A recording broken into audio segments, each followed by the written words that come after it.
জাপানে কোনো গিফটের দোকানে গেলে দেখতে পাবেন অন্যান্য গিফটের সাথে সাথে থাকে অনেক ধরনের চকলেট।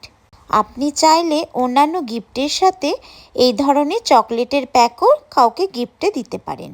আবার কেউ যদি ভাবে যে এই চকলেটের প্যাকেট সে এরকম করে না নিয়ে নিজের থেকেই তৈরি করে নেবে, তাহলে সে ব্যবস্থাও এখানে আছে।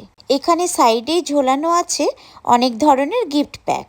আপনি নিজের পছন্দের মতো চকলেট এই গিফট প্যাকের মধ্যে ভরে নিজের গিফট প্যাক নিজেই তৈরি করে নিতে পারবেন।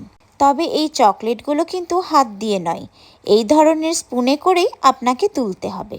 সামনে বড় বড় করে লেখাই আছে আপনি যাতে এই চকলেটে হাত না দেন, তার জন্য আপনাকে এই ধরনের স্পুন ইউজ করতে হবে। কত রকমের ফ্লেভারের যে এই চকলেটগুলো আছে, আর এত ভালো খেতে হয় এই চকলেটগুলো যে গিফটে আপনি যাকে এই ধরনের চকলেট দেবেন সেই খুশি হয়ে যাবে। এই চকলেটগুলোর এক একটা পিসের দাম হলো 150 ইয়েন, মানে ইন্ডিয়ান টাকাতে ওই 90 টাকা মতো। আর এই চকলেটগুলোর পাশাপাশি এখানেও কিছু সুন্দর সুন্দর চকলেটের গিফট প্যাক রাখা আছে। আপনি চাইলে এখান থেকেও এই সুন্দর সুন্দর গিফট প্যাক চুজ করে নিতে পারবেন।